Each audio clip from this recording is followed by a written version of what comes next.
मित्रों, जैसा कि आप देख सकते हैं, अभी मैं आया हुआ हूँ एक ऐसे जगह पर। यहाँ आप देख सकते हैं एक वृक्ष है और वृक्ष के नीचे देख सकते हैं मेरे पीछे सैकड़ों की संख्या में यहाँ पर बच्चे बैठे हुए हैं। और ये वो बच्चे हैं जिनके पिता इस शहर में 2 जून की रोटी के लिए स्ट्रगल करते हैं, जिनके पिता सब्जी बेचते हैं, ठेला चलाते हैं, रिक्शा चलाते हैं, छोटे छोटे स्तर पर व्यापार करते हैं।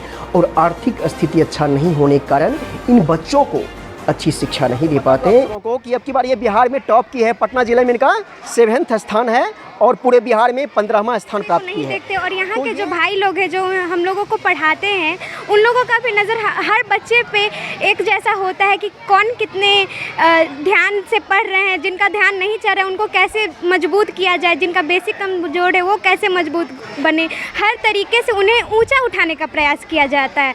लेकिन अलग इंस्टीट्यूट्स में ऐसा नहीं देखा जाता। आप देख सकते हैं एक वर्कर है, इनके पिताजी एक वर्कर हैं और ऐसे सैकड़ों बच्चे आप देख सकते हैं यहाँ बैठे हुए मिल जाएंगे। नमस्कार, मैं अरविंद। जैसा कि हम सभी जानते हैं, हमारी समाज का एक बहुत बड़ा तबका जो है उसकी शुरुआत जो दिन की होती है या तो न्यूज़ पढ़ने से, फिर न्यूज़ देखने से।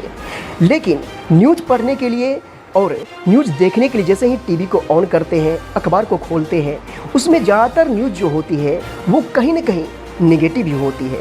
समाज की एक नेगेटिव धारा को हमें दिखाती है, उससे हमें जोड़ती है और हम भी उसमें इंटरेस्ट लेते हैं। लेकिन उसका असर हमारे जीवन पर भी कहीं ना कहीं अप्रत्यक्ष रूप से पड़ता है। लेकिन वही समाज में जो सकारात्मक कार्य हो रहे हैं, पॉजिटिव कार्य हो रहे हैं, उसको बहुत ही कम न्यूज़ चैनल प्रमोट करते हैं या फिर दिखाते हैं। लेकिन मैं आज आपको समाज का एक ऐसा तबका दिखाने वाला हूँ, एक ऐसा दृश्य दिखाने वाला हूँ, एक ऐसे संगठन के बारे में बताने वाला हूँ जो कि आज समाज के लिए वास्तविक अर्थों में निस्वार्थ भाव से कार्य कर रहा है। यदि उसके बारे में आप जानेंगे, उनको समझेंगे, उनको देखेंगे, तो आपके जीवन पर भी एक बहुत ही बड़ा सकारात्मक असर देखने को मिलेगा और आपका भी जीवन में बहुत बड़ा एक परिवर्तन का वो कारण बन सकता है।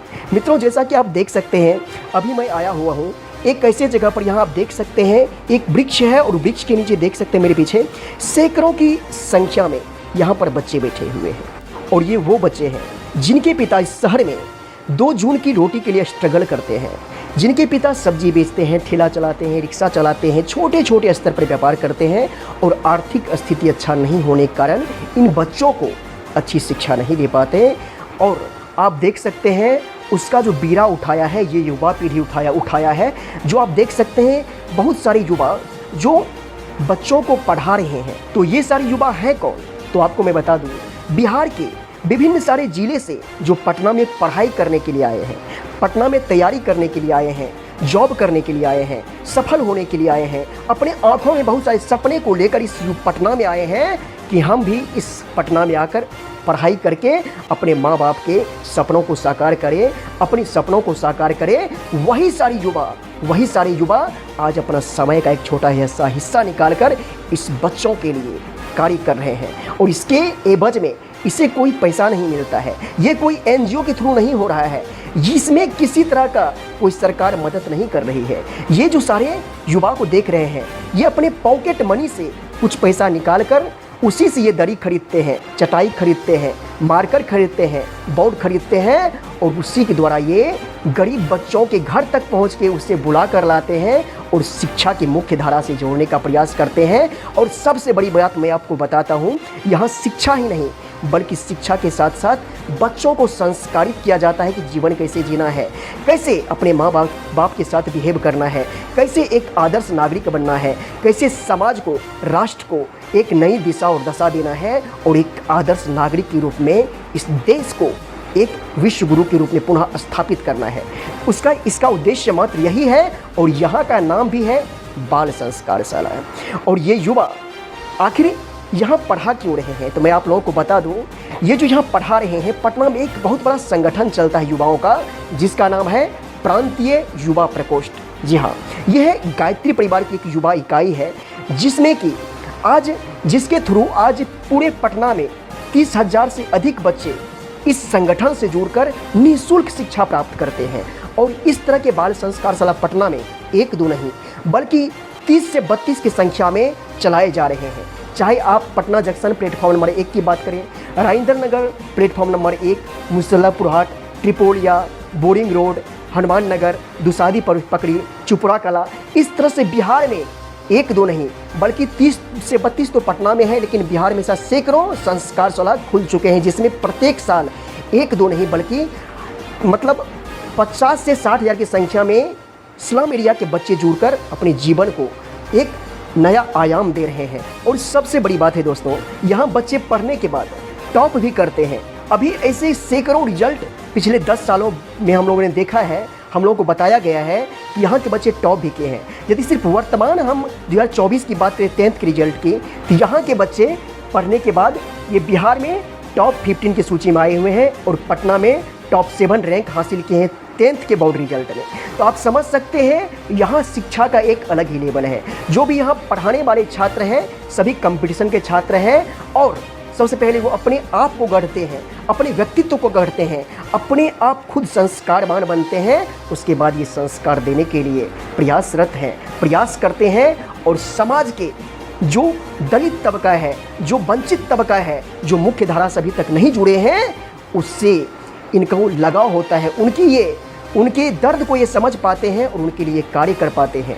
तो हमें जानना होगा कि आखिर आज का जो वर्तमान पीढ़ी है ये भी सकारात्मक कार्य कर रहा है। यदि वर्तमान पीढ़ी की युवा के लेकर हम बात करें तो युवा का नाम लेते ही हम लोग में एक इमेज जो बनता है, अक्सर क्या बनता है, युवा वो है जो कस लगाता हो, नशाखोरी का शिकार हो, जो बाइकर्स गैंग चलाता हो, जो विभिन्न तरह का नशा करता हो, विभिन्न तरह के अश्लीलता में लिप्त हो, समय को डिस्ट्रॉय करता हो, रील्स देखने में अपने जीवन को बर्बाद करता हो, अपने समय का बहुत अंश अनर्गल कार्यों में व्यर्थ करता हो, वो युवा है हम लोग आज जानते हैं। लेकिन ये युवा जो एक समाज में आज अपना एक आदर्श कायम कर रहे हैं, इन युवाओं को आज कोई भी प्रमोट नहीं करता है, कोई दिखाने का इस चीज़ का साहस नहीं करता है, क्योंकि इससे उन्हें कोई बेनिफिट नहीं मीडिया समूह को मिलता है।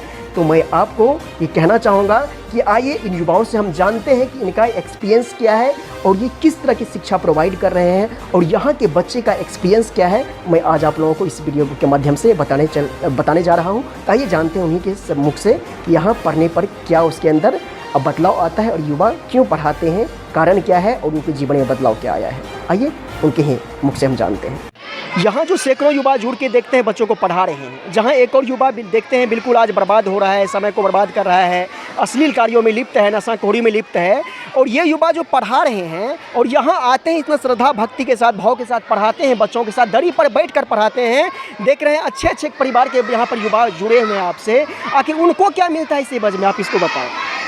देखिए क्या है कि लड़के जब यहाँ पर पहले पढ़ाने के लिए आते हैं तो यहाँ पर आने से क्या होता है कि न चाहते हुए भी वो अपने आप को अच्छा बनाने का प्रयास करते हैं, और अच्छे बनाने का प्रयास करते करते धीरे धीरे वो क्या होता है कि खुद अच्छे बनते चले जाते हैं। यहाँ पे हम लोगों ने एक सिस्टम लगाया है, एक पेज रखा हुआ है जिस पर लिखा रहता है जो पढ़ाते हैं उनका नाम, इसके बाद उन्होंने आज अपना सेल्फ स्टडी कितना किया, ध्यान कितना किया। वो क्या होता है कि वो कॉलम भरना पड़ता है। यदि आपने 8 घंटा सेल्फ स्टडी किया तो वहाँ पर 8 घंटे लिखिए। बहुत सारे लोग नहीं किए रहते हैं तो दूसरे को देखते हैं उनको अंदर से ये लगता है कि हमें भी पढ़ना चाहिए, और यही कारण है कि धीरे धीरे अच्छा चीज़ जब इनके रूटीन में आ जाता है तो आज बहुत सारे अपने संस्कारशाला के जो भाई हैं वो कहीं ना कहीं अच्छे अच्छे पदों पर गए हैं। जैसे कोई दारोगा बने हैं, कोई रेलवे में गए हैं, अलग अलग पदों पे गए हैं। तो दोस्तों आप देख सकते हैं इनका कहना यही है कि जब यहाँ से बच्चे जुड़ते हैं, युवा जुड़ते हैं, जिस उद्देश्य को लेकर पटना आए हैं, यहाँ आने के बाद अपने लक्ष्य के प्रति भी बहुत ज़्यादा डेडिकेशन के साथ जुट जाते हैं और बच्चे को पढ़ाते पढ़ाते उनका सब्जेक्ट इतना मजबूत हो जाता है, इतना कॉन्फिडेंस उसके अंदर में आ जाता है कि वो जिस लक्ष्य को लेकर पटना आए हैं उसको उस लक्ष्य को भेज देते हैं, और जिस उद्देश्य से पटना है, जिस नौकरी लेने के लिए जो आए हैं नौकरी लेकर यहाँ से जाते हैं। और ऐसे सैकड़ों युवा का उदाहरण इन्होंने बताया है और हम लोगों ने देखा भी है कि यहाँ जुड़ने के बाद युवा जिस उद्देश्य से आते हैं अपने उद्देश्य को ही पूर्ति कर लेते हैं।